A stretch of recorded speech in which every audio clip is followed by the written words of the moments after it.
Well, hello, beautiful listener. I have another terrific tale for you today. So lie back, relax, and if you enjoy this audiobook, please hit that like button to help share it with others, and subscribe for loads more lovely stories. 2Bro2B by Kurt Vonnegut Jr. Everything was perfectly swell. There were no prisons, no slums, no insane asylums, no cripples, no poverty, no wars.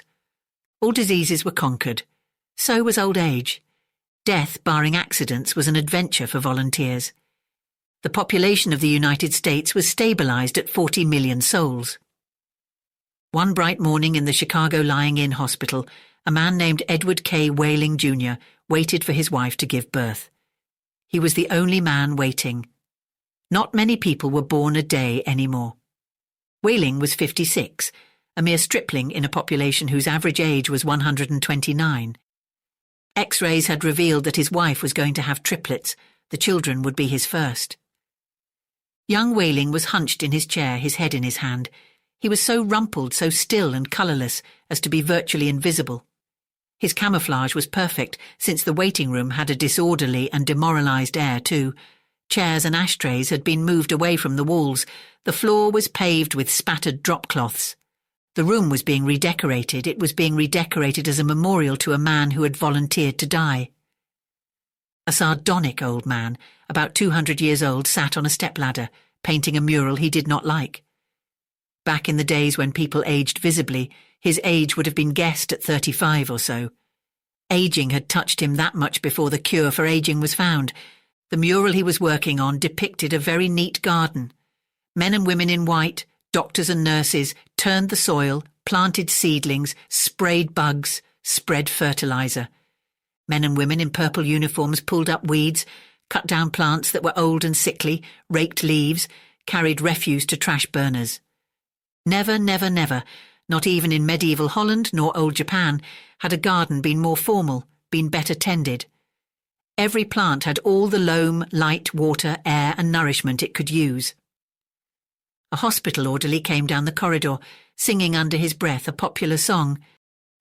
"If you don't like my kisses, honey, here's what I will do. I'll go see a girl in purple, a kiss this sad world toodaloo. If you don't want my loving, why should I take up all this space? I'll get off this old planet, let some sweet baby have my place." The orderly looked in at the mural and the muralist. "Looks so real," he said. "I can practically imagine I'm standing in the middle of it." "What makes you think you're not in it?" said the painter. He gave a satiric smile. "It's called the Happy Garden of Life, you know." "That's good of Dr. Hitz," said the orderly. He was referring to one of the male figures in white, whose head was a portrait of Dr. Benjamin Hitz, the hospital's chief obstetrician. Hitz was a blindingly handsome man. "Lot of faces still to fill in," said the orderly. He meant that the faces of many of the figures in the mural were still blank. All blanks were to be filled with portraits of important people on either the hospital staff or from the Chicago office of the Federal Bureau of Termination. "Must be nice to be able to make pictures that look like something," said the orderly. The painter's face curdled with scorn. "You think I'm proud of this daub?" he said. "You think this is my idea of what life really looks like?" "What's your idea of what life looks like?" said the orderly. The painter gestured at a foul dropcloth. "There's a good picture of it," he said. "Frame that, and you'll have a picture a damn sight more honest than this one." "You're a gloomy old duck, aren't you?" said the orderly. "Is that a crime?" said the painter. The orderly shrugged. "If you don't like it here, Grandpa," he said, and he finished the thought with the trick telephone number that people who didn't want to live any more were supposed to call. The 0 in the telephone number he pronounced 0. The number was 2Bro2B. It was the telephone number of an institution whose fanciful sobriquets included Automat, Birdland, Cannery, Catbox, Delouser, Easy Go, Goodbye, Mother, Happy Hooligan, Kiss Me Quick, Lucky Pierre, Sheep Dip, Wearing Blender, Weep No More, and Why Worry. To be or not to be was the telephone number of the municipal gas chambers of the Federal Bureau of Termination. The painter thumbed his nose at the orderly. "When I decide it's time to go," he said, "it won't be at the Sheep Dip." "A do-it-yourselfer, eh?" said the orderly. "Messy business, Grandpa. Why don't you have a little consideration for the people who have to clean up after you?" The painter expressed with an obscenity his lack of concern for the tribulations of his survivors. "The world could do with a good deal more mess, if you ask me," he said. The orderly laughed and moved on. Wailing, the waiting father mumbled something without raising his head, and then he fell silent again. A coarse, formidable woman strode into the waiting room on spike heels. Her shoes, stockings, trench coat, bag and overseas cap were all purple, the purple the painter called the colour of grapes on Judgment Day. The medallion on her purple musette bag was the seal of the Service Division of the Federal Bureau of Termination, an eagle perched on a turnstile. The woman had a lot of facial hair, an unmistakable moustache, in fact. A curious thing about gas chamber hostesses was that no matter how lovely and feminine they were when recruited, they all sprouted moustaches within 5 years or so. "Is this where I'm supposed to come?" she said to the painter. "A lot would depend on what your business was," he said. "You aren't about to have a baby, are you?" "They told me I was supposed to pose for some picture," she said.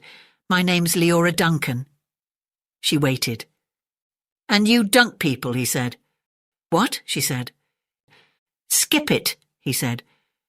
"That sure is a beautiful picture," she said. "Looks just like heaven or something." "Or something," said the painter. He took a list of names from his smock pocket. "Duncan, Duncan, Duncan," he said, scanning the list. "Yes, here you are. You're entitled to be immortalized. See any faceless body here you'd like me to stick your head on? We've got a few choice ones left." She studied the mural bleakly. "Gee," she said, "they're all the same to me. I don't know anything about art." "A body's a body, eh?" he said. "All righty. As a master of fine art, I recommend this body here." He indicated a faceless figure of a woman who was carrying dried stalks to a trash burner. "Well," said Leora Duncan, "that's more the disposal people, isn't it? I mean, I'm in service. I don't do any disposing." The painter clapped his hands in mock delight. "You say you don't know anything about art, and then you prove in the next breath that you know more about it than I do. Of course the sheave carrier is wrong for a hostess. A snipper, a pruner, that's more your line." He pointed to a figure in purple who was sawing a dead branch from an apple tree. "How about her?" he said. "You like her at all?" "Gosh," she said, and she blushed and became humble. That puts me right next to Dr. Hitz." "That upsets you?" he said. "Good gravy, no," she said. It's just such an honour." "Ah, you admire him, eh?" he said. "Who doesn't admire him?" she said, worshipping the portrait of Hitz. It was the portrait of a tanned, white-haired, omnipotent Zeus, 240 years old. "Who doesn't admire him?" she said again. "He was responsible for setting up the very first gas chamber in Chicago." "Nothing would please me more," said the painter, "than to put you next to him for all time. Sawing off a limb, that strikes you as appropriate?" "That is kind of like what I do," she said. She was demure about what she did. What she did was make people comfortable while she killed them. And while Leora Duncan was posing for her portrait, into the waiting room bounded Dr. Hitz himself. He was 7 feet tall, and he boomed with importance, accomplishments, and the joy of living. "Well, Miss Duncan," he said, and he made a joke. "What are you doing here?" he said. "This isn't where the people leave, this is where they come in." "We're going to be in the same picture together," she said shyly. "Good," said Dr. Hitz heartily. "And say, isn't that some picture?" "I sure am honoured to be in it with you," she said. "Let me tell you," he said, "I'm honoured to be in it with you. Without women like you, this wonderful world we've got wouldn't be possible."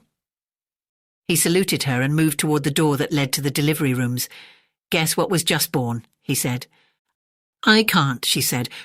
"Triplets," he said. "Triplets," she said.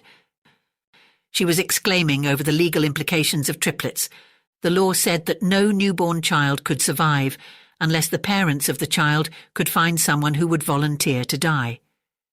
Triplets, if they were all to live, called for 3 volunteers. "Do the parents have 3 volunteers?" said Leora Duncan. "Last I heard," said Dr. Hitz, They had one and were trying to scrape another 2 up. "I don't think they made it," she said. "Nobody made 3 appointments with us. Nothing but singles going through today, unless somebody called in after I left. What's the name?" "Whaling," said the waiting father, sitting up, red-eyed and frowsy. "Edward K. Whaling, Jr. is the name of the happy father-to-be." He raised his right hand, looked at a spot on the wall, gave a hoarsely wretched chuckle. "Present," he said. "Oh, Mr. Wheeling," said Dr. Hitz, "I didn't see you." "The invisible man," said Whaling. "They just phoned me that your triplets have been born," said Dr. Hitz. "They're all fine, and so is the mother. I'm on my way in to see them now." "Hooray," said Whaling emptily. "You don't sound very happy," said Dr. Hitz. "What man in my shoes wouldn't be happy?" said Whaling. He gestured with his hands to symbolize carefree simplicity. "All I have to do is pick out which one of the triplets is going to live, then deliver my maternal grandfather to the happy hooligan, and come back here with a receipt." Dr. Hitz became rather severe with Whaling, towered over him. "You don't believe in population control, Mr. Whaling?" he said. "I think it's perfectly keen," said Whaling tautly. "Would you like to go back to the good old days when the population of the Earth was 20 billion, about to become 40 billion, then 80 billion, then 160 billion? Do you know what a drupelet is, Mr. Whaling?" said Hitz. "Nope," said Whaling sulkily. "A drupelet, Mr. Wheeling, is one of the little knobs, one of the little pulpy grains of a blackberry," said Dr. Hitz.